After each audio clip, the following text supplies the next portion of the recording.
Hello everyone, welcome to Yantratech. Today we would be reviewing the Nikon D5600.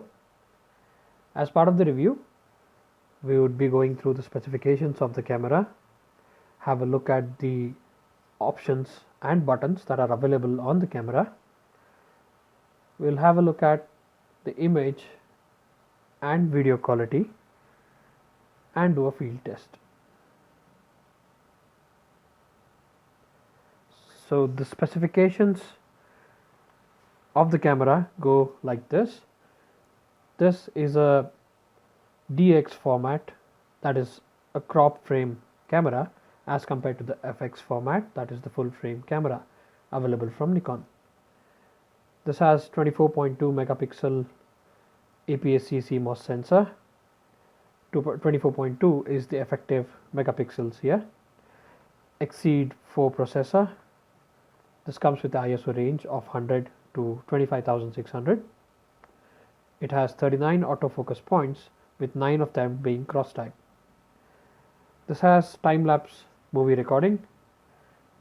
It has a 3.2-inch articulating LCD touchscreen that swivels for 180 degrees. We'll have a look at that in a moment. The connectivity options available on Nikon D5600 are Wi-Fi, Bluetooth and NFC. This comes with SnapBridge functionality, wherein you can download the SnapBridge app for your Android and iOS devices and connect that to the camera, which will help transferring images instantly from the camera to your device. This has 5 frames per second of shooting capability, a maximum image size of 6000 by 4000. It can shoot in 12 and 14 bits RAW. The complete details of the specifications are available in the link below. Please do check it out.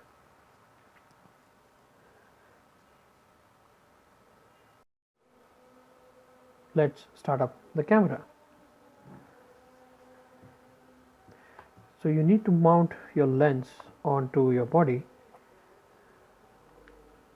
like this. Just take out the caps.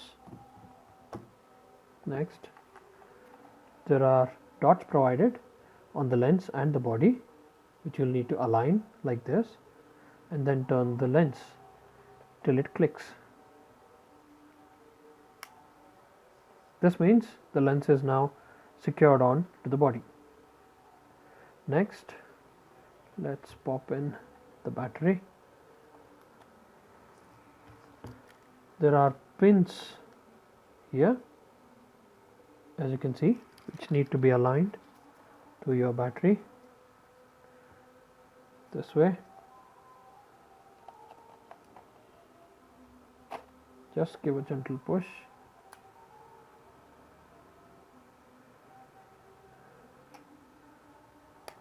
And that's for the battery. Next would be the card.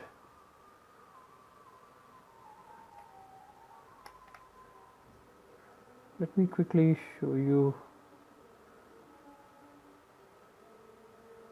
the design here. Yeah, so as you can see, the card needs to be aligned like this, and it goes inside here. Just pop it in and you're good to go. Take out the front lens cap, open up the LCD screen.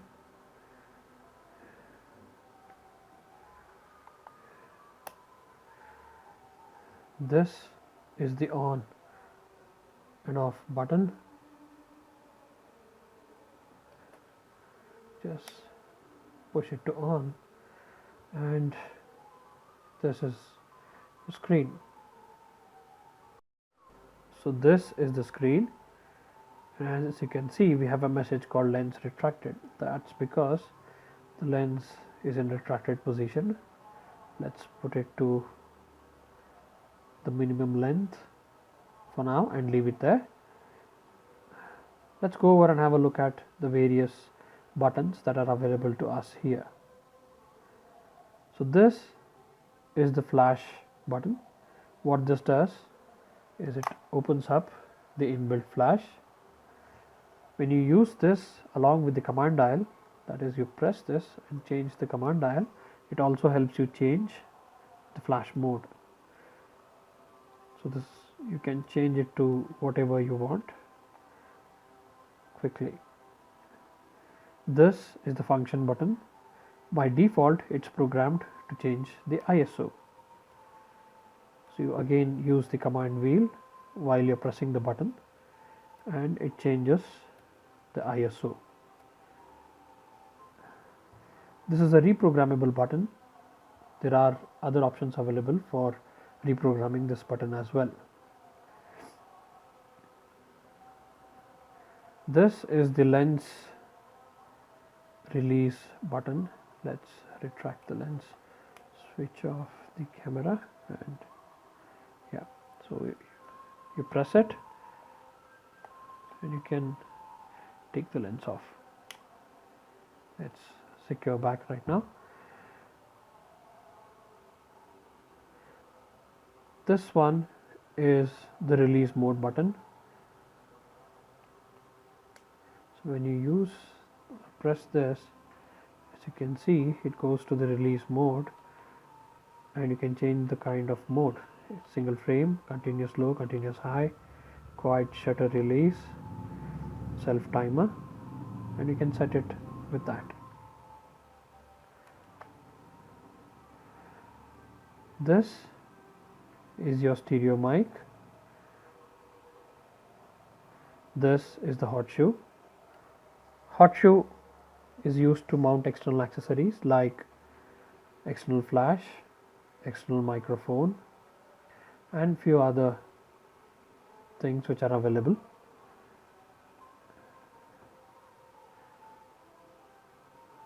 This is the menu button.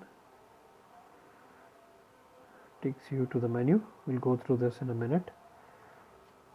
You have the proximity sensor here. What this does is when you bring the camera close to your face to take a shot, it automatically switches off the screen because this is a touch screen, and that helps preventing any accidental change in settings. This is the diopter wheel. This is useful to set your optical view in line with your eyesight, and you need to adjust this first thing once you get your camera.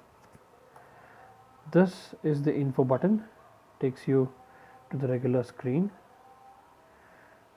This is your auto exposure and autofocus lock. If you keep this pressed, that will basically lock your exposure, auto exposure, and your autofocus. Once you release the button, the lock goes off. This is your command dial. We have the playback button here.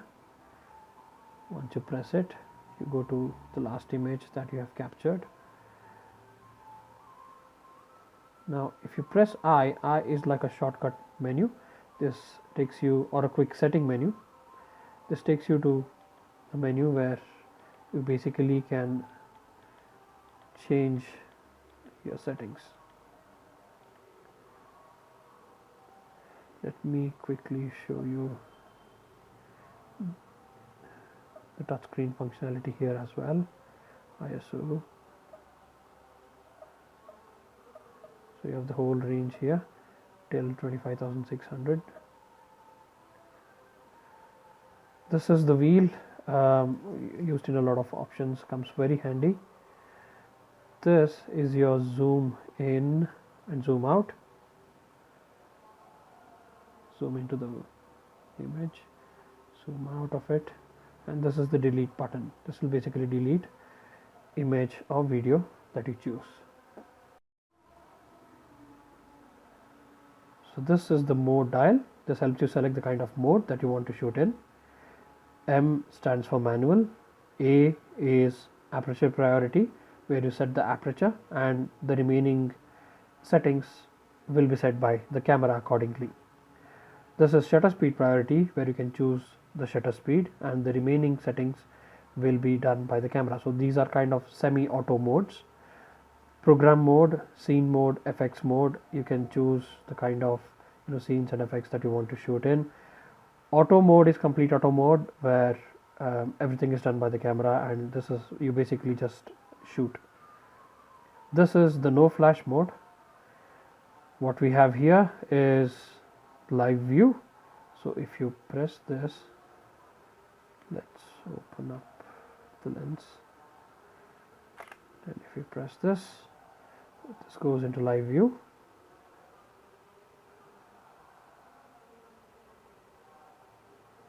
Then you can basically focus and change and have a look at things in live view.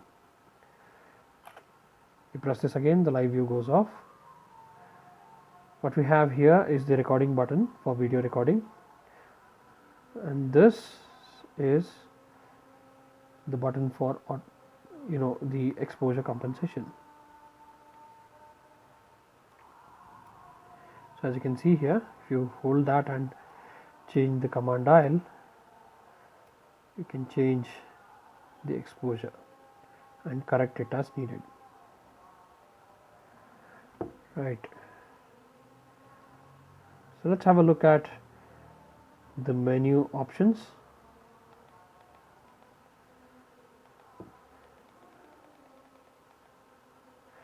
These are the first set of menu options. You can change your playback folder. You have your image review on, and you have all these different settings. You have the shooting menu, where you change the storage folder. You can rename the files, select the image quality.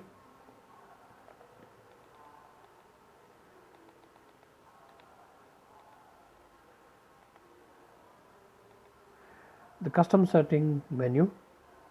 Now this is the menu where you can actually change the function button. As you can see here, it says F1 assign function button. If you press this, you can change it to do any of the other functions like image quality size, white balance, auto bracketing, all of these. You can also change what the assign, basically assign few functions to the auto exposure and auto focus lock button here. Right now it is set to lock both of them, but you can choose one of these, and that will help you change the settings directly here. So if you press it, that is what it will do. You can change the assign touch function and other options there.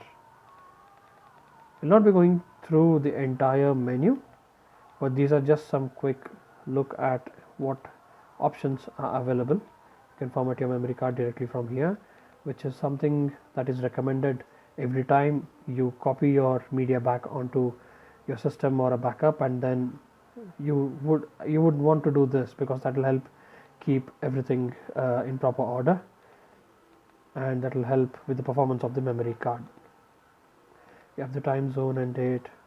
You have copyright information and image comment. So these are something which also gets tagged to your photos, that goes to SnapBridge. Now you have the retouch menu here, where you can probably do the retouching for your images right away. It depends on your choice. You can do it either here or you can do it on the system, and you have the recent settings. That's all for this part of the video.